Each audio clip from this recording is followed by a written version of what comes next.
دنیا کے مختلف ممالک میں علیحدگی پسند تحریکیں چل رہی ہیں جنہوں نے حکومتوں کو شدید پریشان کر رکھا ہے۔ ان تحریکوں اور اس کے نتیجے میں ہونے والی خانہ جنگی میں لاکھوں قیمتی جانیں بھی ضائع ہو چکی ہیں۔ یہ تحریکیں زیادہ تر معاشی طور پر غیر مستحکم ممالک میں چل رہی ہیں، لیکن دوستو کیا آپ جانتے ہیں کہ ریاستہائے متحدہ امریکہ جیسی سپر پاور کو بھی علیحدگی پسند تحریکوں کا سامنا ہے؟ یہ تحریکیں اس کی کن کن ریاستوں میں چل رہی ہیں، کب سے چل رہی ہیں، اور کیا ان کی کامیابی کے بھی کوئی امکانات ہیں؟ اور اگر یہ کامیاب ہو گئیں تو پھر اس کے نتائج کیا ہوں گے، اور کیا ان کے اثرات امریکہ کے علاوہ باقی دنیا پر بھی مرتب ہوں گے؟ ان تمام سوالوں کے جواب ہم اس ویڈیو میں جانتے ہیں۔ تو دوستو، امریکہ 50 ریاستوں پر مشتمل فیڈریشن ہے جس کا رقبہ 98 لاکھ مربع کلومیٹر سے زیادہ ہے۔ دوسری جانب اس کی آبادی بھی 33 کروڑ سے زائد ہے۔ یوں امریکہ دنیا میں رقبے اور آبادی دونوں کے لحاظ سے ٹاپ 5 ممالک میں شامل ہے۔ امریکہ GDP کے لحاظ سے دنیا کا امیر ترین ملک ہے اور اس وقت دنیا کی واحد ڈکلیئرڈ سپر پاور بھی ہے۔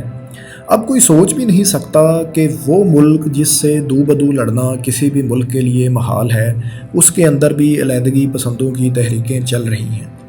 اس کی ریاستوں میں کچھ میں تو عوام کی بڑی تعداد اکیلے ہی ملک بنانے کی خواہش رکھتی ہے، جبکہ بعض مقامات پر شہری 2 یا اس سے زیادہ ریاستوں کو ملا کر اپنا ایک الگ ملک بنانے کے خواہش مند ہیں۔ جن ریاستوں میں علیحدگی کی تحریکیں چل رہی ہیں ان میں کیلیفورنیا، الاسکا، فلوریڈا، ہوائی، Minnesota, Montana, south Carolina, Oregon, Texas اور ورمونٹ شامل ہیں۔ ان میں سے کیلیفورنیا، فلوریڈا اور ٹیکساس ایسی ریاستیں ہیں کہ جو الگ ہوئیں تو امریکہ سپر پاور نہیں رہ سکے گا۔ امریکی ڈالر چینی یوان سے بھی کمزور ہو سکتا ہے، جبکہ نہ صرف امریکہ میں انتہا پسندی بڑھے گی بلکہ اس کے ہمسایہ ممالک سے تعلقات بھی خراب ہونے کے امکانات ہو جائیں گے۔ دوستو، یہ سب کچھ کیسے ہوگا یہ ہم آپ کو بعد میں بتائیں گے۔ پہلے ذرا ان علیحدگی پسندوں کی تحریکوں اور ان کے تاریخی پس منظر پر نظر ڈال لیتے ہیں۔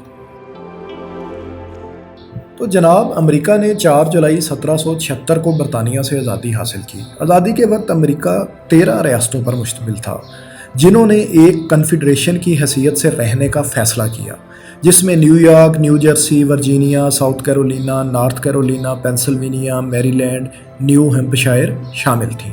Massachusetts, Connecticut, road island, Delaware اور جارجیا بھی ان 13 بنیادی ریاستوں میں شامل ہیں۔ ان ریاستوں نے بنیادی آئینی ڈھانچہ 1781 میں تیار کر لیا، جسے article of confederation and perpetual union کہا جاتا ہے۔ اس کے 8 سال بعد 1789 میں امریکی آئین نافذ کر دیا گیا، جس میں امریکہ کو فیڈریشن کا درجہ دے دیا گیا۔ امریکہ آزادی کے وقت ایک فیڈریشن نہیں بلکہ کنفیڈریشن تھا۔ آپ سوچ رہے ہوں گے کہ ان دونوں میں فرق کیا ہے؟ تو جناب، کنفیڈریشن میں طاقت کا منبع ریاستیں ہوتی ہیں اور وفاقی حکومت ریاستوں کو جواب دہ ہوتی ہے، یعنی کنفیڈریشن میں ریاستیں زیادہ پاورفل ہوتی ہیں، جبکہ فیڈریشن میں وفاقی حکومت تمام تر اختیارات رکھتی ہے اور ریاستیں اس حکومت کے ماتحت ہوتی ہیں۔ کنفیڈریشن میں دفاع، خارجہ، خزانہ اور تجارت کے شعبوں کے علاوہ باقی تمام امور ریاستوں کے دائرہ اختیار میں آتے ہیں۔ تاہم فیڈریشن داخلہ، مواصلات، تعلیم، صحت اور دیگر شعبوں کا نظام بھی سنبھالتی ہے۔ کنفیڈریشن میں ریاستیں علیحدہ ہو کر اپنی الگ حکومت بھی بنا سکتی ہیں، تاہم فیڈریشن میں ایسا ہونا ناممکن ہوتا ہے۔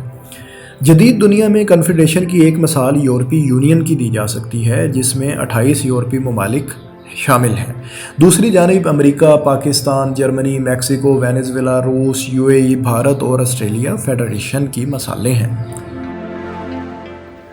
امریکہ میں علیحدگی کی آوازیں تو 19ویں صدی کے اوائل ہی سے بلند ہونا شروع ہو گئی تھیں، لیکن سب سے سنجیدہ اور پہلی بڑی کوشش 1860 اور 1861 میں ہوئی، جب 11 جنوبی ریاستوں نے امریکہ سے علیحدگی کا اعلان کر دیا اور کنفیڈریٹ اسٹیٹس آف امریکہ بنا لی۔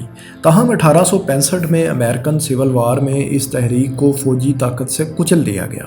ان ریاستوں میں علیحدگی کی پہل ساؤتھ کیرولینا نے کی، جس کے بعد Mississippi, Florida, Alabama, Georgia, Louisiana, Texas اور ورجینیا نے اس تحریک کو جوائن کیا۔ بعد میں ٹیکسس، ورجینیا اور آرکنسس، نارتھ کیرولینا، ٹینیسی بھی اس تحریک میں شامل ہو گئیں۔ مسوری اور کینٹکی نے بھی تحریک میں شامل ہونے کی کوشش کی، لیکن وہاں کی ریاستی حکومتوں نے عوامی امنگوں کا ساتھ نہ دیا۔ سیاسی مبصروں کے مطابق معاملات آئین میں ریاستوں کی علیحدگی سے متعلق ابہام کی وجہ سے زیادہ خراب ہوئے تھے، جن کی سپریم کورٹ کے مختلف ججز نے مختلف تشریحات بھی کی ہوئی تھیں۔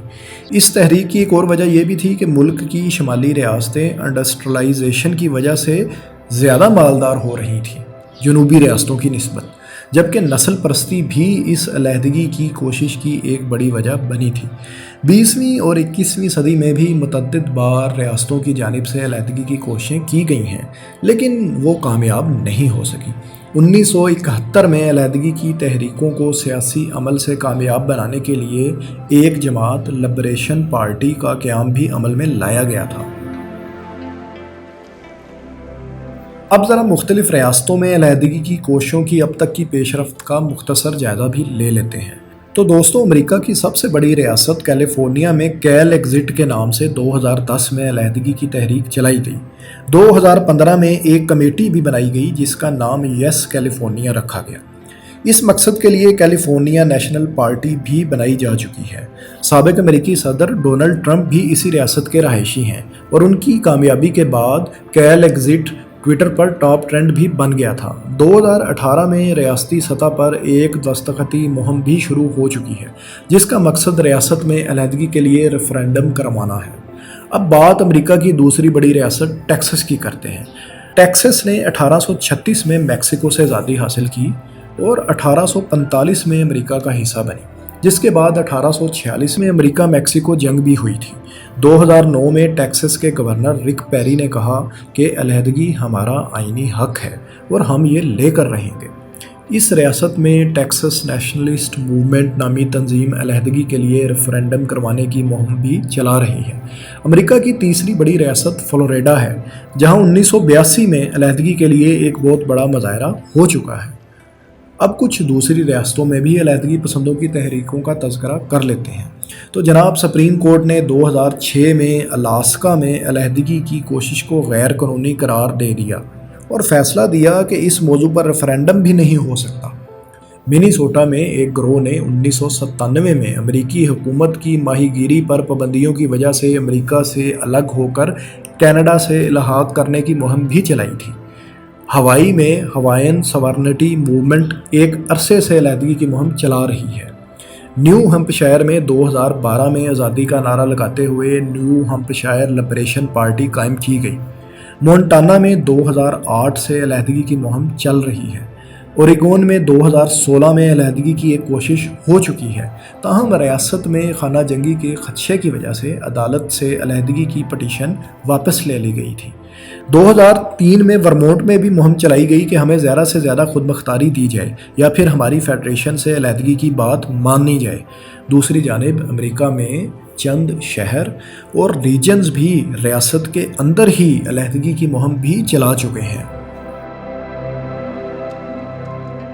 دوستو، یوں تو امریکہ کا ٹوٹنا کوئی اتنا آسان نہیں لگتا، ناقابل یقین ہی لگتا ہے، لیکن آزادی کی تحریکیں تو بہرحال چل رہی ہیں۔ ایسے میں امریکہ اگر کسی بہت بڑے بحران یا مشکل کا شکار ہوا تو دنیا کی سپر پاور کو بھی جان کے لالے تو پڑ ہی سکتے ہیں۔ یہاں سوال یہ ہے کہ اگر ایسا ہوا تو پھر ہوگا کیا؟ سیاسی مبصرین کا کہنا ہے کہ گزشتہ چند برسوں میں امریکہ میں پولرائزیشن بہت تیزی سے بڑھی ہے۔ ملک کی دونوں بڑی جماعتوں یعنی ریپبلکن اور ڈیموکریٹس کے حامی آئے روز سخت گیر ہو رہے ہیں اور عدم برداشت کا کلچر عام ہے۔ پھر کچھ لوگ تو یہاں تک کہہ رہے ہیں کہ بعض ریاستوں میں نسل پرستی کے واقعات بڑھنے سے صورتحال اور بھی سنگین ہو چکی ہے، اور ایسا پچھلے 100 سال میں پہلی بار دیکھنے میں آ رہا ہے۔ تو جناب، کون سی ریاست امریکہ سے الگ ہو سکتی ہے اور اس کا نتیجہ کیا نکلے گا؟ اب ذرا اس بات کا جائزہ لیتے ہیں۔ تو سب سے پہلے امریکہ کی سب سے بڑی اور امیر ترین ریاست کیلیفورنیا کی بات کرتے ہیں۔ تو گزشتہ چند دہائیوں میں یہاں کے رہنے والوں کے باقی امریکیوں سے اختلافات شدت اختیار کرتے جا رہے ہیں۔ ایک تجویز تو یہ سامنے آئی کہ کیلیفورنیا کو امریکہ سے الگ کرا لیا جائے، جبکہ بعض لوگوں کا موقف یہ بھی ہے کہ کیلیفورنیا چاہے امریکہ کا ہی حصہ رہے لیکن اس کو مزید چھوٹی ریاستوں میں تقسیم کر دیا جائے۔ سیاسی مبصرین کا کہنا ہے کہ کیلیفورنیا کے لوگوں کو یہ یقین ہو چلا ہے کہ مرکزی حکومت ان کے مفادات کا تحفظ نہیں کر رہی۔ کیلیفورنیا امریکی ریاست کا پاور ہاؤس ہے، یہاں ڈیموکریٹس کی اکثریت ہے اور اس ریاست کے الیکٹرول ووٹوں کی تعداد 2020 کی مردم شماری کے مطابق 54 ہو گئی ہے۔ یعنی یہ ریاست الگ ہوئی تو امریکہ میں شاید ہی کبھی ڈیموکریٹس کا صدر بن سکے۔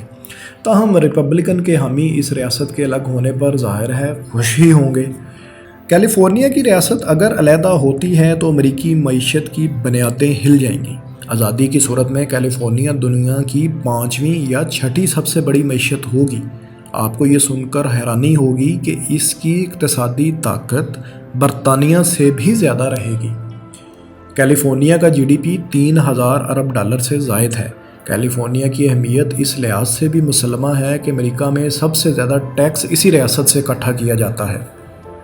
ماہرین کہتے ہیں کہ یہ ریاست الگ ہوئی تو امریکی ڈالر کی طاقت بھی کم ہو جائے گی اور اس کی جگہ چین کی کرنسی یوان طاقتور ہو سکتی ہے۔ یہی نہیں، کیلیفورنیا کے علیحدہ ہونے کے بعد امریکہ سپر پاور بھی نہیں رہے گا۔ اس کے پڑوسی ممالک کینیڈا اور میکسیکو سے تعلقات بھی خراب ہو سکتے ہیں، کیونکہ ریپبلکنز کے دور میں ان دونوں ممالک سے تعلقات اکثر اوقات کشیدہ ہی رہتے ہیں۔